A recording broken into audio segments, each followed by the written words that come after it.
All right, guys, welcome to another episode of Rat's Nest. Today I'm going to be working on the front of this thing. I want to make it indestructible. Now, if you've been following along in this build, you know that I have Dana 60s front and back, and I have 35 spline shafts all the way around.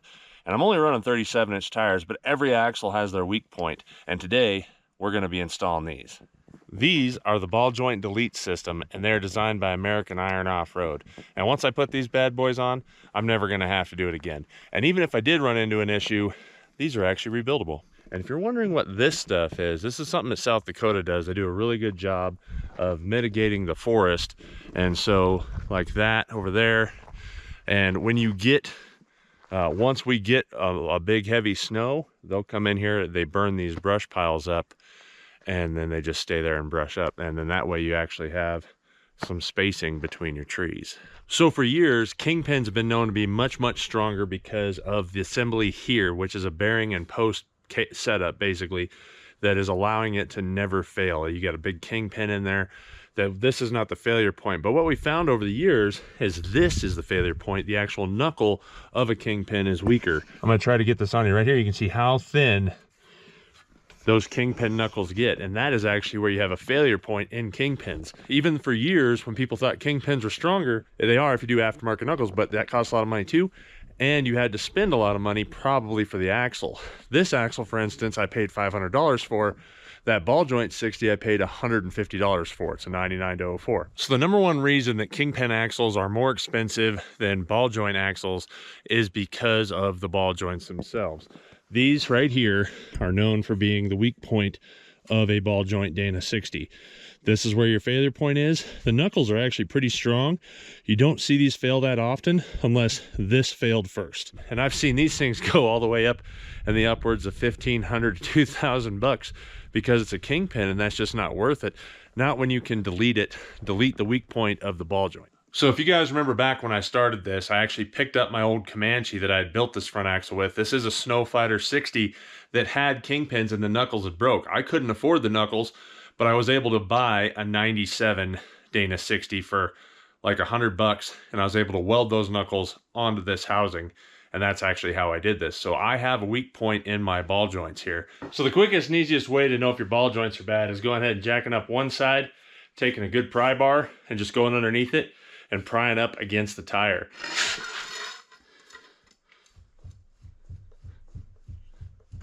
And as you pry up against the tire, you can physically see if the ball joints are going up and down. So if you want to check your wheel bearings too, you can go forward and back like this. But sometimes you're also going to get that play in the bad ball joints. And if you want to check your tie rod ends, you go side to side like that. And then you look for any play there. As you can see here, not only do I have up and down play, but I have side to side play as well. I don't know if you can see that or not, but I have side to side play with these ball joints as well. So now that we've established my ball joints are bad, let me show you real fast why people feared ball joint Dana 60s or ball joint axles in general in the off-road world.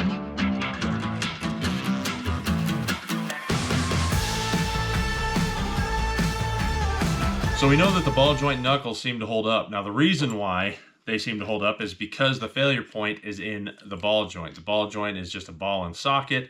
They always seem to fall apart. They definitely are a wearable item, and you don't want wearable items. You always want your things to be as strong as possible all the time. I'd rather be overbuilt for the situation I'm in than be underbuilt and then have to fix something on the trail. This is basically like building a trunnion style kingpin in your ball joint. And this spherical ball will actually help with the rotation of your steering knuckle. I never understood why people haven't jumped on this sooner, because a ball joint, the reason that they moved from kingpins to ball joint was probably cost efficiency, and they could build a ball joint as similar to a tie rod end. But I don't know why, because a kingpin is literally just cast with a bearing and it turns left and right. Your steering knuckles are the same way. So one of the coolest things about this setup is that once you put it in, you're pretty much done for life. You really don't have to mess with it again. They do sell rebuild kits if you need them. But from what I've heard, the worst thing that anybody's had is they've just had squeaking noises, and they decided to change stuff out because it was squeaking. Realistically, that's what WD-40's for. No different than running a Heim joint in your steering. Here's the most dangerous part about owning a ball joint 60. If your ball joint 60 were to fail and your ball joints completely fail, it is absolutely catastrophic. You lose the entire front end of your parts. You usually end up breaking off brake lines, ripping off knuckle pieces, breaking your axle shafts, destroying, a lot of times you're destroying your inner axle seal and other things. Who knows what could happen depending on how bad it breaks. When you think about what you spend on your axle shafts and your heavy duty U-joints and your brake parts and your wheel parts and your body and anything else that you spend money on. So to spend the money on this once is really a good idea. My buddy Wes, if you remember from the Hal Johns video, he wheels his rig really, really hard.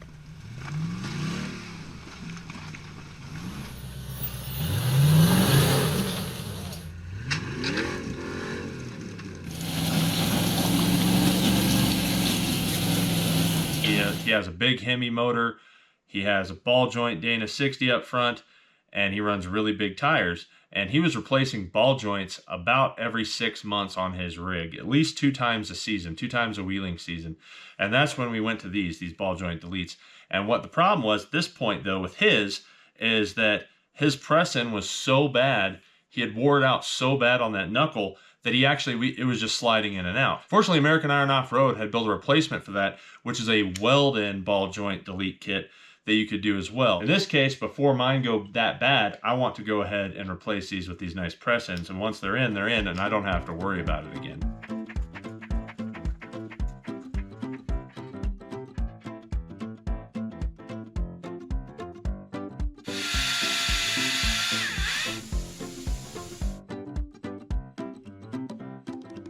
All right, I got the front end tore apart, getting ready to pull the knuckles off because I figured that's where we're going to actually start this project.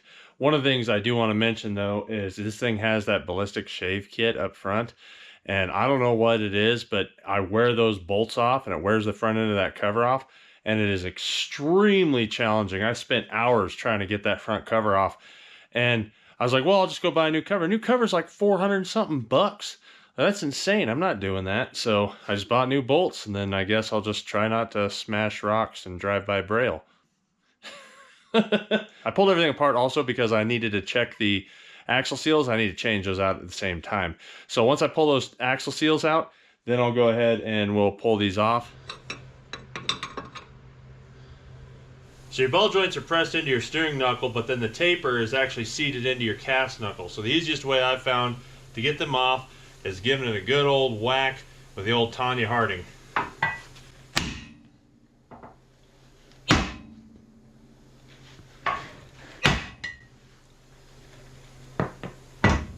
That bottom one loosened up. I think they both loosened up. Oh yeah. I like to keep at least one of these nuts on there because that way the knuckle doesn't come down and crush your toes. What you don't want to do is you don't want to hit the threads. That really makes it hard to get these nuts off, because once this is loose, these ball joints just spin, and you can see how astronomically bad. Look at how bad that is.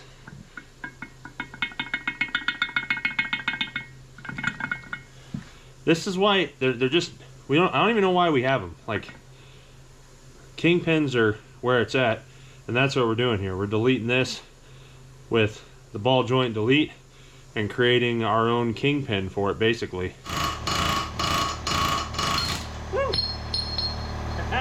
To remove and install press and ball joints, there's one specialty tool you got to have, and that is a ball joint press. There's other ways of getting them out, but you're going to struggle with it, and it takes forever. I bought this at Harbor Freight.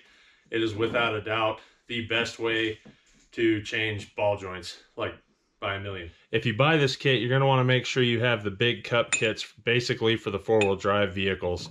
That way it'll fit over these extra large ball joints.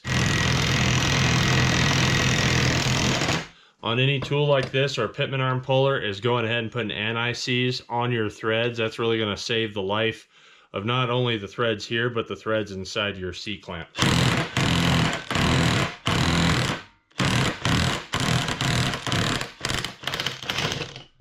Boing. Now be honest with me, how many videos have you seen YouTubers struggling to get ball joints out instead of just spending, whatever that is, 60 bucks on a ball joint press? Like, I'm sorry, but if you're going to do ball joints and you want to do them in your house, buy the tool. It saves time. It's well worth it. Plus, when you have it, then all your friends want to borrow it and you rent it out to them for that cha-cha-chang. You know what I mean? Come here. So if you guys are paying attention, you notice I pressed out the lower one and then the upper one. And I basically have to reverse that coming this way to press it in. So I'm going to press in the lower one and then press in the upper one.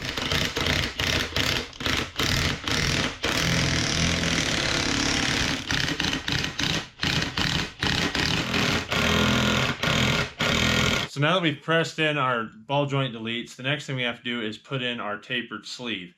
Now there's two different ways to do this, and it's because of the year, make, and model. So basically 04 and down, you have this flange on this side, and then everything from 05 and up, there's flat spots on this side. And that was because you had this tapered sleeve that could adjust your caster and camber. Now this is a 3-degree sleeve, and you can see the difference there if you look in.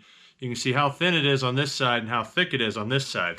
This is basically the same concept, except I ordered an 1.5 degree as opposed to a 3 degree. The reason I did the 1.5 degree is because I've already rolled my knuckles. When I weld these on, I rolled them back at 6 degrees, and really like 6 to 8 degrees of caster is going to give you really, really good return to center. Basically, when your knuckles are turned back, that's when you let go of the steering wheel and it comes back to center. When you don't have that caster, when you're straighter or vertical, it's going to be really darty. You're going to be darting as you hit bumps and stuff. It's going to dart everywhere. So you really want caster. Now camber, the only time you really are looking for camber, you really just want to be 0 degrees on a solid axle rig. The only time you're looking for camber is if you're building an Ultra 4 car or something like that. So from this being my center point, this is 1.5 degrees of camber. I don't want that. I want all caster.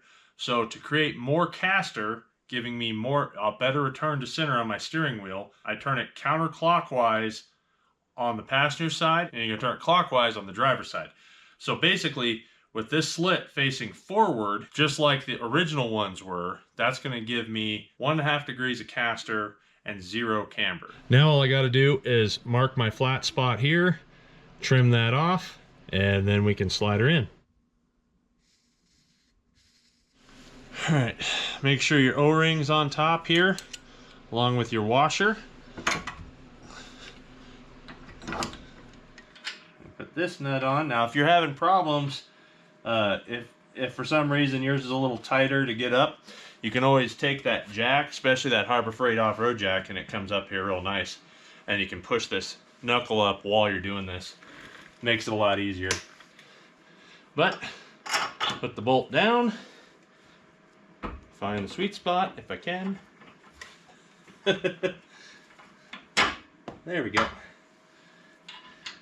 And then, as you can see, I just gotta get this nut started, and then it's just a matter of torquing them down. I want to start with the bottom first because that's going to build the pressure to come up here, and that's going to loosen this up to where I can get this where it needs to be. This lower bolt basically sets the depth of the steering knuckle, and then the upper is just a floating one basically that holds on everything to keep it from moving back and forth. So to tighten this up, you are going to need a 19mm Allen and an 1.25 inch socket to put up on top. So as you're torquing it down, you want to be 100 foot-pounds on the lower and 80 foot-pounds on the upper. But what I would suggest doing is doing like 50 and 40 and then 100 and 80 and work it back and forth a couple times after you as you're tightening those up and torquing them down.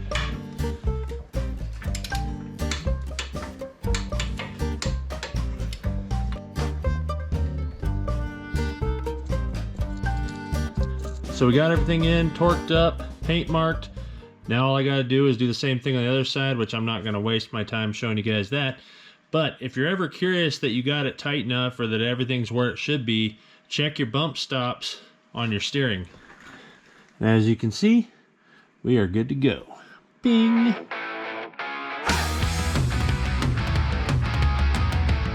Alright, so now that I know I don't have to deal with these stupid junky ball joints ever again in my life, let's move on to the next thing. For all my spindle friends, if you guys have a normal spindle with spindle nuts, you know exactly how hard it is to get that little pin lined up. You get it exactly as tight as you really want it, where you want your bearings to be at. And then you sit here and you try to slide this key on, every time, different ways, and you have to take it back off and slide it around and turn it. And you know that there's normally a hub here over your spindle, so it's really hard to get into it. I mean, you're usually using picks and things like that. It's really not that much fun. And that's why I run this. I run these Stage 8 X locks. I've been running these for years. I've been running them on my Samurais, on my older vehicles, for quite a long time. And basically, it's the same concept, except a lot smarter.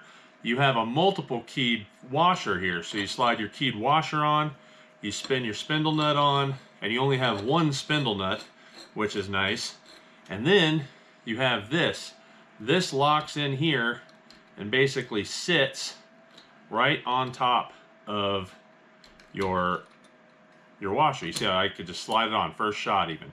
So, and obviously this isn't tight, but I'm showing you this outside in there because with that hub over it, it's really hard to see the spindle. And then you just have one lock ring, one snap ring that just slides over and pops on. And that keeps it all tight. And then it can't ever move either. It makes it completely impossible for it to move, especially with this on there.